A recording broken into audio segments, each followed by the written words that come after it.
True beauty lies not in perfect features but in the courage to love despite our scars. Sometimes life's greatest wounds become doorways to unexpected blessings. The dusty stagecoach lurched to a halt in front of Dustbury's main street, its wheels creaking against the weathered wooden planks. Rosie McClain stepped down carefully, her gloved hands trembling as she smoothed her navy traveling dress. 8 months of correspondence had led her here from Boston, carrying nothing but a worn leather satchel and $20. The September sun blazed overhead as she searched the gathering crowd for Jacob Harrison's familiar face, her heart pounding with nervous anticipation. "Miss McClain?" A tall man in a fine black suit approached, his hat tilted at a respectable angle. Jacob Harrison's piercing blue eyes met hers for just a moment before his gaze fell upon the burn scars that marked the left side of her face and neck. His confident smile vanished instantly, replaced by unmistakable horror. "Dear God," he whispered, taking an involuntary step backward. The crowd grew silent, sensing the tension that crackled between them like lightning before a storm. I cannot," Jacob stammered, his voice carrying across the silent street. "The letters never mentioned this condition." His words cut through Rosie like a blade, each syllable a rejection she had feared but never prepared for. The townspeople watched in uncomfortable silence as her dreams crumbled in the dust. "I'll provide funds for your return ticket," he continued coldly, reaching into his vest pocket. "The Friday eastbound train will take you back where you belong." Alone on the boardwalk with her meager possessions, Rosie fought back tears that threatened to spill down her scarred cheek. The cruel irony wasn't lost on her. She had lost her governess position in Boston because wealthy families couldn't bear to have her disfigured face near their children. Now, even marriage seemed beyond her reach. The weight of her isolation pressed down like the desert heat, and she wondered if there was any place in this world where she might find acceptance and belonging. The Golden Horseshoe Hotel stood at the corner of Main Street, its weathered sign creaking in the desert wind. Rosie approached hesitantly, her leather satchel heavy in her trembling hand. Behind the reception desk, Nathan O'Brien looked up from his ledger with kind eyes that held no judgment. "Welcome to Dustbury, miss," he said warmly, his Irish accent softening the harsh edges of her terrible day. "I reckon you'll be needing a room for the night?" As Nathan prepared her registration, the hotel door swung open with a gentle chime. A man in Carpenter's clothes entered, his face bearing the unmistakable marks of fire damage along his right jaw and temple. Colton Stillman's eyes met Rosie's without flinching, and she saw something she hadn't expected: understanding. "Allow me," he said quietly, reaching for her heavy satchel. His scarred hands were gentle as he lifted her burden, treating her with a dignity that Jacob Harrison had cruelly denied. "There's decent folk in this town, miss," Colton said, as he set her bag down carefully. "Not everyone judges a person by what the outside shows." His voice carried the weight of personal experience, and Rosie felt a flutter of hope in her chest. Nathan nodded in agreement, his weathered face creasing into a smile. "4 nights until the Friday train, then?" he asked, opening his guest book. "That'll give you time to see what Dustbury has to offer a lady of your obvious refinement and education." For the first time since stepping off that stagecoach, Rosie felt the tight knot in her chest begin to loosen. These two men looked past her scars and saw something worth respecting. "Thank you both," she whispered, her voice thick with emotion. Colton tipped his hat respectfully before heading toward the door. "Ma'am, if you're looking for a decent meal, Beatrice Coleman runs the Red Bull Tavern down the street. She's got a good heart and makes the finest venison stew this side of the Mississippi." The Red Bull Tavern's swinging doors revealed a warm, inviting interior filled with the aroma of roasted meat and fresh bread. Behind the bar, Beatrice Coleman wiped down glasses with practiced efficiency, her graying hair pinned back beneath a clean white cap. When Rosie entered, several patrons glanced up with curious eyes, but Beatrice's welcoming smile never wavered. "Evening, dear," she called out cheerfully. "Colton Stillman said you might be stopping by for some of my famous venison stew." As Rosie settled at a corner table, Beatrice approached with a steaming bowl and fresh cornbread. "Don't mind the stares, honey," she said quietly, setting down the meal. "Folks in small towns are naturally curious, but their hearts are in the right place." The stew was rich and flavorful, warming Rosie from the inside out. For the first time in months, she felt the simple pleasure of a good meal shared in comfortable company. The tavern's atmosphere gradually softened around her as patrons returned to their conversations. "You know," Beatrice said, pulling up a chair, "I could use an extra pair of hands around here until Friday. Nothing fancy, just clearing tables and helping in the kitchen. Meals and a bit of coin in exchange." She leaned closer, lowering her voice conspiratorially. "Truth is, I had my own encounter with Jacob Harrison years back. Man's got a talent for pretty words and empty promises. Left me standing at the altar while he chased after some banker's daughter from El Paso." Rosie's spoon paused halfway to her lips. He abandoned you too?" she whispered, feeling a kinship with this strong woman who had survived Jacob's cruelty. Beatrice nodded grimly. "Some men see only what serves their vanity, dear. But others, like young Colton, they see what truly matters, the heart and soul beneath." She patted Rosie's hand gently. "This town's full of good people who judge character, not appearances. Give Dustbury a chance and it might just surprise you with what it has to offer." The next morning, Colton appeared at the Red Bull's doorway, his carpenter's apron dusty from work. "Miss McClain," he said, removing his hat respectfully, "I bring news that might interest you. Mrs. Adams, our schoolteacher, has taken ill and can no longer manage the children. The town council meets tonight to discuss finding a replacement." His eyes held a spark of hope as he continued. "Your letters to Jacob mentioned your experience as a governess in Boston. Perhaps Dustbury's children could benefit from your education and refinement." Rosie's heart raced at the possibility. "Do you truly think they would consider someone like me?" she asked, unconsciously touching her scarred cheek. Colton's expression grew serious. "I've seen how you carry yourself, miss. Intelligence and compassion shine brighter than any physical mark ever could diminish." Beatrice nodded enthusiastically from behind the bar. "The children need learning, and you need a place to belong. Seems like Providence to me." The prospect of teaching again filled Rosie with a familiar warmth she thought lost forever. That evening, the town council gathered in the meeting hall above Peterson's general store. Mayor Franklin called the session to order while Judge Wallace, Jacob Harrison, and 2 other council members took their seats. The air was thick with tobacco smoke and heated discussion about the proposed chapel construction. "The new church will require relocating several businesses," Judge Wallace declared, including Mr. Stillman's carpentry shop. Jacob leaned back smugly, clearly pleased with the disruption this would cause his perceived rival. When Colton presented Rosie's credentials to the council, Jacob's face darkened with malicious intent. "Gentlemen," he said, rising from his chair, "this woman came to Dustbury under false pretenses, seeking marriage through deception." His voice carried across the room as curious townspeople gathered to listen. "She concealed her disfigurement in our correspondence, attempting to trap me in an unsuitable union." Colton stood abruptly, his jaw clenched with righteous anger. "That's a damned lie, Harrison, and you know it. Miss McClain came here in good faith, responding to your marriage proposal." The meeting hall erupted in murmurs as Colton's accusation hung in the air. Judge Wallace pounded his gavel for order while Jacob's face flushed red with indignation. "Mr. Stillman," the judge warned, "such language is inappropriate for these proceedings." But Colton stood firm, his scarred face resolute. "Your Honor, I've seen the letters Jacob Harrison wrote, promising marriage and a home. Miss McClain traveled here in good faith, only to be cruelly rejected upon arrival. The deception lies with him, not her." Rosie rose from her seat in the gallery, her hands trembling but her voice steady. "Gentlemen, I will not hide behind another's defense, however noble."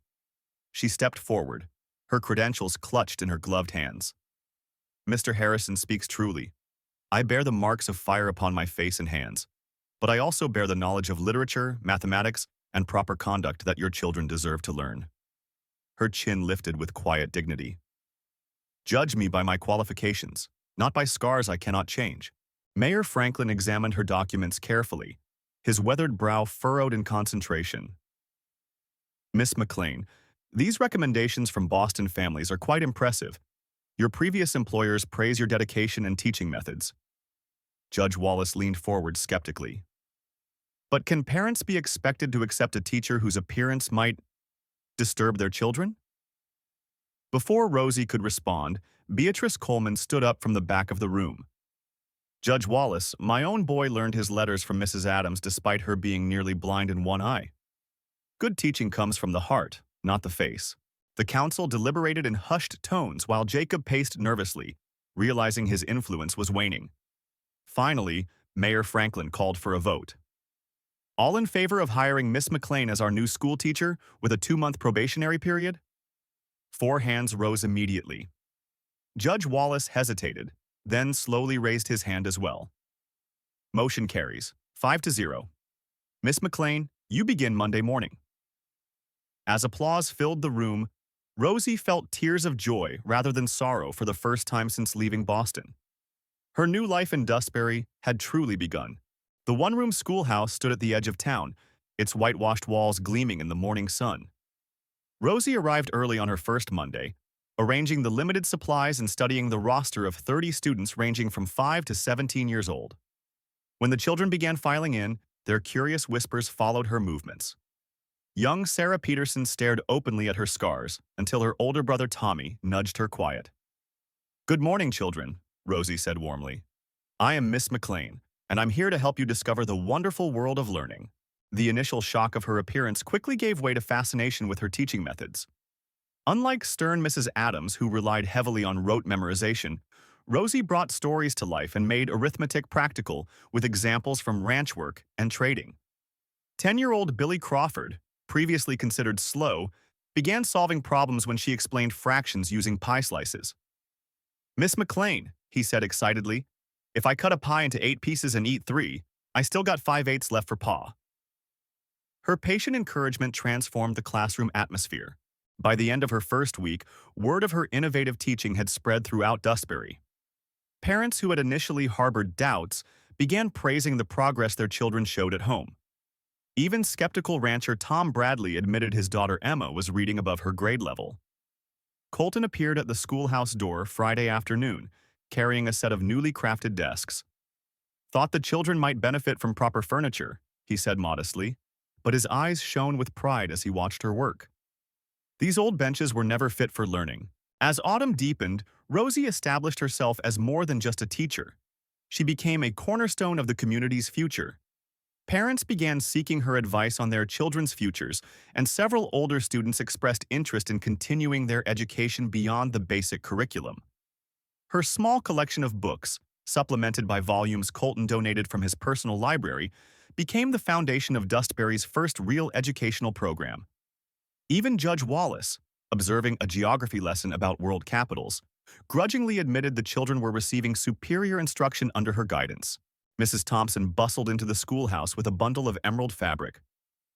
"Miss McClain, you simply must have a proper dress for the harvest dance," she declared, ignoring Rosie's protests. "Green will complement your lovely auburn hair beautifully." As the seamstress pinned and measured, other townswomen gathered to help. For the first time in years, Rosie felt like a woman preparing for celebration rather than someone hiding from society's judgment. The Harvest Festival transformed Dustbury's main street into a wonderland of lanterns and colorful bunting. Colton appeared at her door wearing his finest black suit, his hair neatly combed and boots polished to perfection. "Miss McClain," he said, offering his arm formally, "would you do me the honor of accompanying me this evening?" The sight of his genuine smile made her heart flutter like a schoolgirl's, and she accepted with trembling happiness.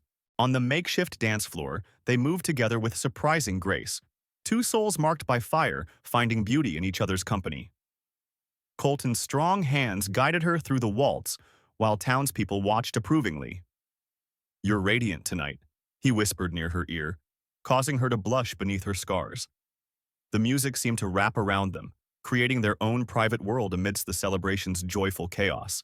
Jacob Harrison's bitter voice cut through their moment like a blade. "Look at that! A perfect match of damaged goods," he sneered loudly enough for everyone to hear. But instead of embarrassment, Rosie felt the protective warmth of her community as neighbors stepped forward defensively. "Jacob Harrison," Mayor Franklin declared firmly, "your cruel words have no place at our celebration. Perhaps you should reconsider your presence here." The rejection was complete and public. Winter's approach brought remarkable changes to Dustbury's educational landscape. Rosie's students consistently outperformed expectations, with several older pupils expressing desires to pursue higher learning. Thomas Wallace, once struggling with basic arithmetic, now solved complex problems with confidence. His father, Judge Wallace, observed a mathematics lesson and afterwards approached Rosie privately. "Miss McClain, I owe you an apology and my gratitude. My son's progress under your tutelage has been extraordinary." The chapel construction reached a crucial compromise after heated town meetings. Mayor Franklin proposed relocating the building to preserve existing businesses, including Colton's carpentry shop. Jacob Harrison's influence waned as townspeople recognized his selfish motivations. "This community prospers when we support each other's livelihoods," the mayor declared during the final vote. Colton's relieved smile warmed Rosie's heart as their future together seemed more secure than ever before. Rosie found a charming cottage near the schoolhouse, its white picket fence and rose garden promising domestic tranquility. For the first time since the fire that changed her life, she felt true belonging somewhere. Evening visits from Colton became treasured routine, shared meals, sunset walks, and quiet conversations that built foundations of trust deeper than passion. Their courtship progressed with respectful intention and growing mutual devotion. Judge Wallace officially ended Rosie's probationary period with a unanimous council vote for permanent employment. "Your dedication to our children's education has exceeded every expectation," he announced publicly. The community celebrated her achievement at the Red Bull Tavern, where Beatrice served her finest meal in honor. Watching familiar faces beam with genuine affection, Rosie realized she had found something precious, a home where her worth was measured by character, not appearance. December snow blanketed Dustbury in pristine white as Rosie prepared her students for their Christmas concert.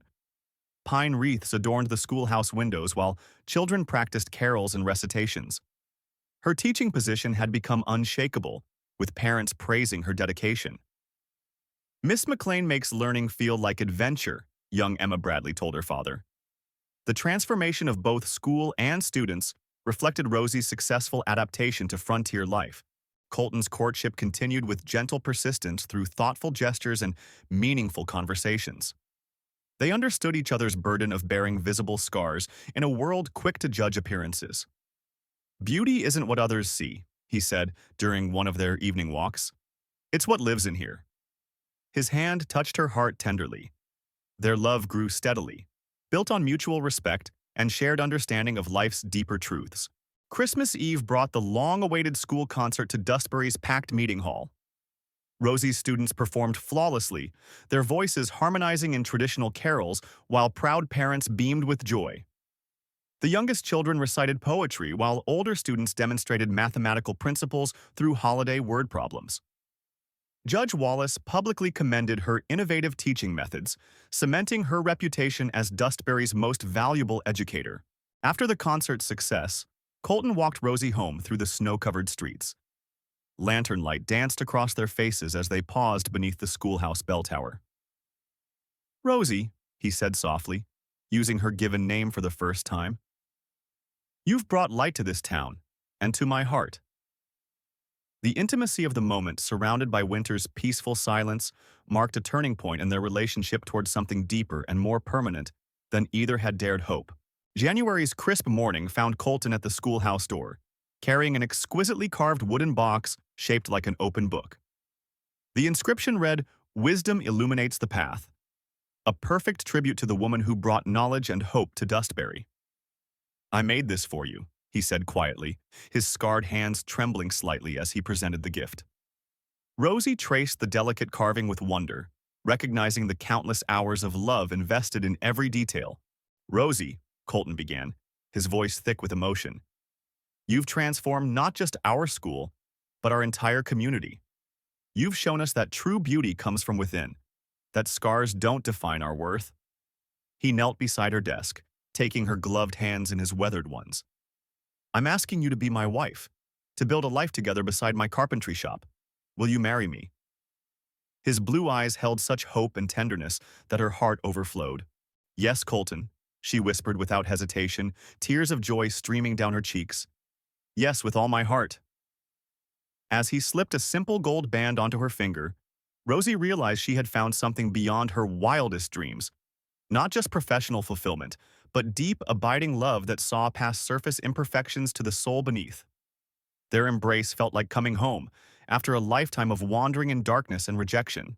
Their engagement represented triumph of inner qualities over appearance, courage over fear, proving that life's greatest trials sometimes lead to unexpected blessings.